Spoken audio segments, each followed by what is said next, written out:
Tel Aviv keessatti yeroo ammaa kana muddamaam halkan irriba dhorkuu fi guyyaa nagaa booressutu uumamee jira. Mariin Masqaix Omaan keessatti Ameerikaa fi Iraan gidduutti godhamaa jiru.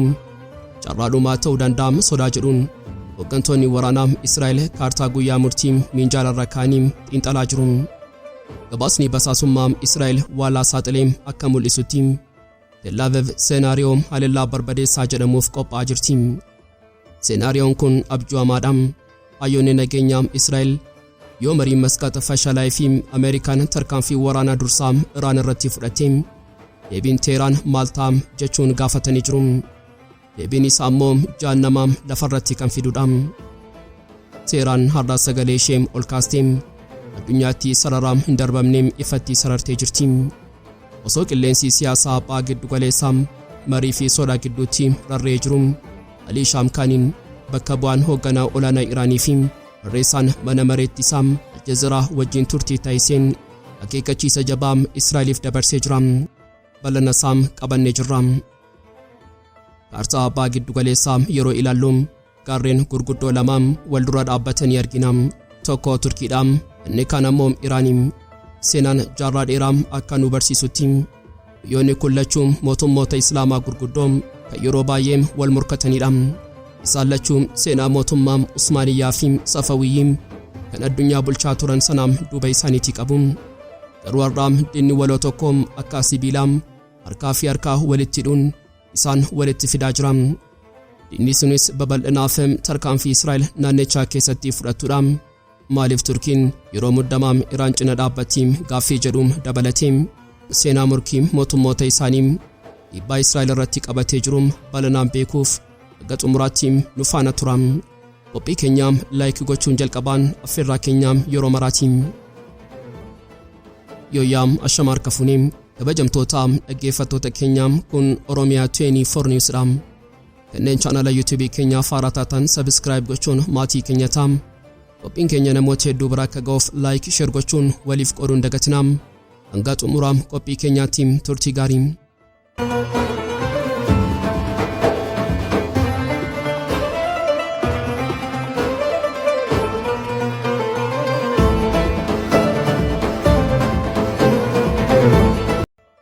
Tel Aviv keessatti yeroo ammaa kana muddamaam halkan irriba dhorkuu fi guyyaa nagaa booressuu tokkotu uumamee jira.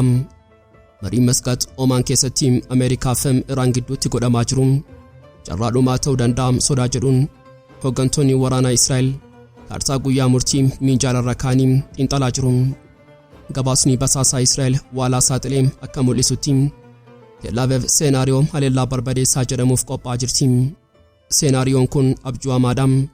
Hayyoonni nageenyaa Israa'el yoo Mariin Masqaix fashalaa'ee fi Ameerikaan tarkaanfii waraanaa dursaa Iraan irratti fudhatte deebiin Teheraan maal ta'a jedhanii gaafatu. Deebiin isaa immoo jahannama lafarratti kan fidudha.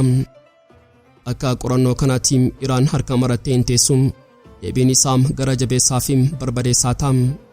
Misaa'ilonni baalaastikii ulfaatoo ta'an kanneen mataa waraanaa guddaa baatan wiirtuuwwan magaalaa Israa'el uffatalee waraanaa fi ijaarsaawwan bu'uuraa irratti akka bokkaanii roobu. Wanti kana caalaa Israa'elin dhiphisu ammoo waraanni kun waraana kallattii tokko ta'uu dhiisuu isaati. Iraan mallattoo yeroo kennitu michoonni ishee kallattii hundaan ni ka'u. Libaanos irraa Hizbullah, Yemen irraa Huusii, Iraaq irraa immoo gareewwan Shi'aa hundi isaanii yeroo tokkotti misaayilaa fi diroonii Israa'el irratti roobsu. Yeroo kana sirni ittisaa Israa'el Irondomee fi Arrow baay'ina misaayilaa kanaan liqimfamee dhiphina guddaa keessa galuu danda'a. Ajajaan Home Front Command Israa'el Major General Shai Klappar ala kana hubachuun yoo ibsaan badee yoo bishaan citee yoo manni jigee akkamitti dandamannaa jechuun shaakala waraanaa geggeessaa jira. Gama biraatiin Ameerikaan dhiphina kana hubachuun gaachana ishee gara naannoo sanaatti sochoosaa jirti. Sirni ittisaa misaayilaa sadarkaa olaanaa qabu kan Tiyaad jedhamu Israa'el keessatti dhaabbachaa jira. Qophii waraanaati malee qophii nagaa miti. Gidduu kana immoo sagaleen Teheraan irraa dhaga'ame sagalee tasgabbaa garuu murannoon kan guutamedha. Barreessaan mana marii nageenyaa biyyaalessaa Iraan Alii Laarijaaniin miidiyaa Aljazeeraa waliin turtii taasiseen iccitii Masqaix ifa godhanii jiru. Masqaixittiin wanti ergaa wal jijjiiruu qofaam ammallee waraqaan waliigaltee minjaalarra hin jiru jedhan. Laarijaaniin Israa'el balleessituu nagaa jechuun himatanii jiru. Israa'el mariin kun akka milkaa'u hin barbaaddu, sababiin isaa waraana qofa barbaaddi jedhan. Laarijaaniin waan tokkoom ifa godha. Iraan meeshaa niwukileeraa hojjechuu hin barbaaddu, ragaan isaas fatwaa yookaan ajaja amantii Kaameniiti. Garuu yuuraaneemii qulqulleessuu dhaabaa gaaffiin jedhu gonkumaa fudhatama hin qabu. Nuti yuuraaneemii kana dawaa fi annisaa oomishuuf barbaanna, kanaafuu mirga kana dabarsinee kennuun hin yaadamu jedhan. Marratiin Laarijaaniin sarara diimaa sarariin yoo Ameerikaan dogoggortee Iraan irratti dhukaasee nuti Israa'el qofa osoo hin taane buufataalee waraanaa Ameerikaa kanneen naannoo kana jiran hundanii rukunnaa jechuun akeekkachiisa. Amma ba'a giddu galeessaa fiigicha sa'aatii keessa jira. Gama tokkoon dippiloomaasii Masqaix, gama kaaniin ammoo qophii waraanaa Tel Aviv fi Teheraan. Addunyaan ammoo hafuura qabattee marii misaayilaa jechuun eegaa jirti. Teheraan har'aa sagalee ishee ol kaastee addunyaatti sarara hin darbamne tokko ifatti sarartee jirti. Osoo qilleensi siyaasaa ba'a giddu galeessaa marii fi sodaa gidduutti rarra'ee jiru, Alii Shaamkaaniin bakka bu'aan hoogganaa olaanaa Iraanii fi barreessaan mana mareetti isaa Aljazeeraa wajjin turtii taasisaniin ergaa jabaa dabarsanii jiru. Ergaan kunis gabaabaa fi fadhaa dandeettii misaayilaa Iraan dhimma gabaaf dhiyaatu miti, inni lafee dugdaa biyyattiiti, inni sarara diimaadha. Shaamkaaniin inni dhiyeenya kana gara aangoo olaanaa mana mareetti isaatti dhufan, muddamni isaanii kun ergaa waraanaa qabaachuu isaa dhoksuu hin barbaanne. Naannoon ba'a giddu galeessaa yeroo ammaa kana haala xaxamaa keessa jirti. Kanaafuu Iraan humna ishee bittinnaa'e walitti qabdee ajajaa tokko jala galchuun sammuu waraanaa tokko uumuu barbaaddi. Shaamkaaniin akka jedhutti kaayyoon mana maree kanaa inni guddaan humna waraanaa biyyattii qindeessee murtoo sirrii fi saffisaa ta'e akka dabarsuu dandeessisuudha. Kunis diinaaf ergaa qophii ta'uu dabarsa. Dhimma mariin Ameerikaa fi Iraan ilaalchisee Shaamkaaniin ilaalcha bilchaataa qaba. Misaayilli keenya qaama doktiriinii ittisaa biyyaatti malee meeshaa siyaasaa miti jedha. Kana jechuun Iraan dhimma niwukileeraa irratti Ameerikaa wajjin dubbachuu dandeessi, garuu dhimma misaayilaa irratti afaan ishee ni cufti. Akka isaan jedhanitti mariin siyaasaa yoo kabaja irratti hundaa'e nagaa fiduu danda'a, garuu dandeettiin ittisaa biyyaa Xiinxala mariirraa gonkumaa hin taa'u. Gama biraatiin Shaamkaaniin carraaqqii Israa'el marii kana gufachiisuuf gootu akka taphaa fashalaatti ilaala. Muummee ministeeraa Israa'el Netanyahuun Ameerikaan Iraan irratti tarkaanfii akka fudhattu dhiibbaa gochaa jiraatus, biyyoonni naannoo galoo galaanaa Arabaa garuu balaa isaa hubatanii jiru. Shaamkaaniin akka jedhanitti biyyoonni ollaa Iraan waraanni yookiin nageenyi isaanii akka booroo waan beekaniif karaa dippiloomaasii filatanii jiru. Israa'el qofaatu qilleensa nagaa kanaa faaluuf tattaafata, garuu addunyaan amma dhugaa hubattee jirti. Gaaffii sodaachisaa Israa'el kophaa ishee Iraan rukutuu dandeessi jedhuuf Alii Shaamkaaniin deebii qaxxaamuraa kennanii jiru. Israa'el deeggarsa Ameerikaa malee Iraan irratti tarkaanfii bu'a qabeessaa fudhachuu hin dandeessu jedhan. Kunis humna Israa'el tuffachuu qofaam osoo hin taane teekinooloojii fi loojistiikii waraanaa irratti Israa'el Ameerikaa irratti hirkattuu ta'uu ishee saaxiluudha. Waraana guyyaa 12 isa darbee sanaa akka ragaatti dhiyeessuun Israa'el kophaa ishee tarkaanfii fudhachuuf humna akka hin qabne mirkaneessan. Walumaa galatti Shaamkaaniin akeekkachiisaa xumuraa dabarsanii jiru. Yoo Israa'el dogoggoraa herregaa uumtee Iraan tuqxee deebiin Iraan barbadeessaa ta'a. Iraan waraana hin barbaaddu, garuu yoo waraanni itti dhufe deebiin ishee kan madaalawaa fi murteessaa ta'a. Egaan guraandhala 13 2026 Teheraan sarara diimaa ishee sarartee misaayila ishee akka gaachanaatti qabattee marii fi waraana gidduutti ejjennoo ishee addunyaatti labsitee jirti. Addunyaan yeroo ammaa kana fiigicha sa'aatii fi morkii siyaasaa keessa jirti. Ba'a giddu galeessaa akkuma bu'aa ba'ii qilleensaa yeroo tokko ni gubata, yeroo biraa immoo ni qabbana. Har'a guraandhala 13 2026 wanti Masqaix Omaan keessatti ta'aa jiru seenaa biyyoota naannoo kanaa jijjiiruuf qarqararra jira. Mee haala isaa haa xiinxallu. Mariin Ameerikaa fi Iraan gidduutti eegalame abdii nagaa fidaa jira. Garuu tapha kana keessatti wanti nama dhibu tokko mootummaa naannoo ba'a giddu galeessaa Raashiyaa fi Omaan irraa eegalee hanga Saawudii, Qaxarii fi Turkiitti hundi isaanii mariin kun akka milkaa'u barbaadu. Sababiin isaa jaalala Iraaniif qabaniif qofa jennee yoo yaadne dogoggora. Dhugaan isaa sodaa waraanaati. biyyoonni kunneen daandii misoomaa fi dinagdee irra jiru. Boba'aan isaanii karaa nagaa akka gurguramu barbaadu. Yoo waraanni kee manni ollaa koo yoo gubate manni koos nagaa hin ba'u jedhanii tamanu. Garuu biyyi tokko qofti akkuma yeeyyii kophaa galu hiriira kana keessaa baatee jirti, isheenis Israa'elidha. Moosen Paak Ayin ambaasaaddarri duraanii Iraan haala kana yeroo ibsan Israa'el malee hundi keenya nagaa barbaanna jedhan. Haa ta'u malee wanti Iraan gonkumaa hin tuqsiifne tokko jira, sunis misaayiladha. Paak Ayin akka jedhanitti faayilli misaayilaa fi humna ittisaa faayila cufaadha. Kana irratti mari'annu hin dubbannu hin laaffisnu. Sababiin isaa naannoo diinonni itti baay'atan akka Israa'elii fi Ameerikaan qawwee qabatanii dhaabbatanitti gaachanoo fi gallakkisuun of ajjeesuu waan ta'eef Iraan misaayila ishee akka wabii nageenyaatti ilaalti malee akka meeshaa daldalaatti hin ilaaltu. Amma kubbaan dirree Ameerikaa irra jira. Tiraamp eenyuun dhagaa sagalee biyyoota naannoo kanneen maaloo nagaa buusii boba'aan keenya akka hin dhaabbanne jedhanii kadhatamu sagalee Israa'el ishee Iraan rukutii misaayila ishee diigii jettu. Yoo Ameerikaan dhiibbaa paarlaamaa ishee fi dhiibbaa Israa'el jala galtee Mariin Masqaxitti jalqabbii gaarii argate sun akkuma hurrii barii baduu danda'a. Iraan garuu nuti nagaaf qophiidha, garuu misaayila keenya gadi lakkisnu jechuun sarara diimaa sararteetti guyyoota dhufan keessatti Waashingiten karaa kam akka filattu addunyaatu eegaa jira.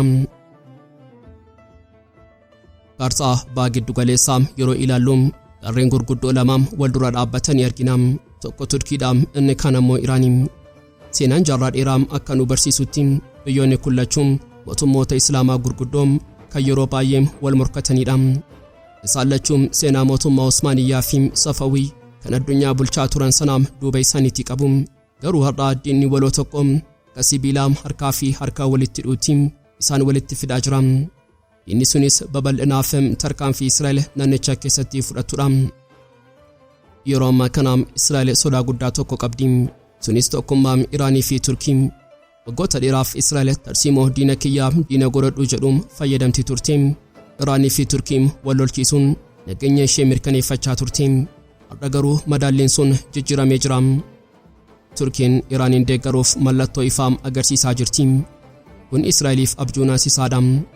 Sababiin isaa Iraan harka ibiddaa qabdi. Turkiin ammoo arrabaa yookaan dippiloomaasii dinagdee fi miseensummaa neetoo qabdi. Humni lamaan kun yoo wal tumse Israa'el gaachana ishee qabattee kophaa ishee dhaabbachuuf dirqamti. Turkiin Iraaniin deeggaraa jirti yeroo jennu humna ishee ergiiti jechuu miti. Garuu deeggarsi ishee caalatti tarsiimoowaadha. Yeroo Ameerikaanii fi Israa'el Iraaniin rukutuuf qophaan Turkiin samii kiyyaa hin fayyadamtu, uffata kiyyaa hin fayyadamtu, qilleensa kiyyaa kukkutuu hin dandeessu jechuun balbala cufatti. Kun Israa'eliif cabaa dugdaadha. Sababiin isaa Israa'el Iraan irratti tarkaanfii fudhachuuf qilleensa Turkii yoo dhabdeem karaa dheeraa fi balaa qabu kan biyyoota Arabaarraan deemuu filachuuf dirqamti. Turkiin miseensa neetoo taatus dhimma Iraan irratti faallaa neetoo dhaabbachuun ishee Ameerikaa fi Israa'el maraachaa ture. Ankaraan waan tokko sirriitti beekti. Har'a Iraan yoo kufteem boruu dhukkubni sun daangaa ce'eem balbala Turkii rurrukuta. Kanaafuu Iraaniin eeguun Turkiif of eeguudha. Gama biraatiin deeggarsi Turkiin kun Israa'el irratti dhiibbaa sammuu fi qaamaa uumaa jira. Kaartaa lafaa yoo ilaalle Israa'el ammaa qubeellaa ibiddaa keessatti yoo of argiti. Kaabaan Turkiin dhiibbaa siyaasaa fi dippiloomaasii gooti. Bahaan Iraan dhiibbaa waraanaa fi misaayilaa gooti.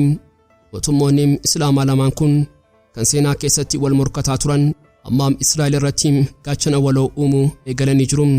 Turkiin Iraaniif afaan taatee jirti. Iraan ammoo Turkiif humna taatee jirti. Walta'insi kun yoo cimee Israa'el naannichaa keessatti kophaa ishee hafuun hin oolu. Keessattuu dhimma Kurdii irratti Turkiin Iraaniin akka michuu qaalitti ilaalti. Israa'el humnoota Kurdii gargaaruun Turkii dadhabsiisuu yeroo barbaaddutti. Iraan garuu daangaa ishee cuftee humnoota kana ukkaamsuu irratti Turkii waliin hojjetti. Kun Israa'eliif ergaa gaddisiisaadha. Tarsiimoon ishee inni diina kiyyaa diina godhadhu jedhu sun asirratti fashalaa jira. Walumaa galatti gara fuula duraatti yoo ilaalle deeggarsi Turkii Iraaniif gootu kun madaallii humnaa baha giddu galeessaa guutummaatti jijjiira. Israa'el kanaan dura biyyoota Arabaa qofa sodaachaa turte. Amma garuu jawwee fi leencaa jechuunis Turkii fi Iraan wal cinaa dhaabbatanii argiti. Iraan yoo misaayila qabaatte Turkiin ammoo teeknooloojii diroonii fi riqicha Awurooppaa qabdi. Humni wal makaa kun Israa'el naannicha keessatti akka odola bishaan keessaa jirtuutti akka itti dhaga'amu godha. Seenaan Osmaaniyyaa fi Safawii har'a bifa haaraan deebi'ee Israa'eliin lamaan gidduutti taphachuun balaa qaba jechuun akeekkachiisaa jira. Seenaa Iraanii fi Turkii yeroo xiinxallu akkuma bishaan galaanaa yeroo baay'ee dambaliin raafamu yeroo garii ammoo cal jedhee tasgabbaa'uti. Biyyoonni kun ollaa qofa osoo hin taane dorgommii seenaa wal duraa qabu. Osoo addunyaan Iraan akka diinaatti Turkii ammoo akka michuu neetootti ilaaltu dhugaan lafarra jiru garuu walxaxaadha. Isaan lachuu mootummoota Islaamaa kan seenaa fi aadaa dheeraa qaban kan yeroo tokko mootii addunyaa turanidha. Garuu siyaasaa fi faayidaa gidduutti rarraanii jiru. Waggoota 400f Iraan Safawiyyii fi Turkiin Osmaaniyyaa daangaa wal dhiibaa turan. Har'as daangaan sun lafarra jiraatus daangaan siyaasaa isaanii wal dhiibuun itti fufee ture. Yeroo Iraan warraaqsa Islaamaa bara 1979 geggeessitu Turkiin sirna seekulaaraa hordofaa turte. Kunis garaagarummaa yaadaa guddaa uume. Iraan siyaasaa Islaamummaa babal'isuu barbaaddi. Turkiin ammoo ammayyummaa Islaamummaa fi dimokiraasii wal makaa hordofti. Haa ta'u malee yeroo tokko diinni waloo isaan walitti fida. Fakkeenyaaf dhimma Kurdii irratti Iraanii fi Turkiin harka tokko ta'u lachuu isaanii humna Kurdii naannicha keessaa sodaatu. Kanaafuu yeroo tokko wal deeggaranii tarkaanfii fudhatu. Akkasumas yeroo Ameerikaan Iraan irratti qoqqobbii taasistu Turkiin karaa duubaan Iraaniif boba'aa fi maallaqaa dhiyeessaa turteetti. Kun jaalalaaf qofa osoo hin taane faayidaa walootiif. Garuu waraanni Siiriyaa fi Iraaq hariiroo kanaan qorumsaa guddaa keessa galchee jira. Turkiin mormitoota Siiriyaa deeggartee Iraan ammoo mootummaa Bashaar al-Asaad deeggartee. Kunis isaan waraana bakka bu'iinsaa keessa galchee. Turkiin al-Asaad abadu jetti. Iraan ammoo al-Asaad lafee dugdaa kiyya jetti. Kana malees Iraaq keessatti Turkiin humna Sunnii deeggarti. Iraan ammoo humna Shi'aa deeggarti. Yeroo dhiyoo kanaan erga Bashaar al-Asaad kufee booda bara 2024 madaalliin humnaa Iraan Siiriyaa keessatti kufeera. Kun ammoo Turkiif carraa banuus Iraan biratti madaatee jira. Amma ammoo yeroo Ameerikaan Iraan irratti tarkaanfii waraanaa fudhachuuf doorsistutti Turkiin dallaalaa nagaa ta'uuf tattaafatti. Sababiin isaa Iraan yoo babaatee ibiddi ishee Turkiis waan gubuufi. Baqattoonni miiliyoonaan lakkaa'aman gara Turkiitti yaa'u. Dinagdee naannichaa ni kufa. Kanaafuu Turkiin Iraanin holchuu kan barbaadduuf ofii ishee oolchuuf jecha.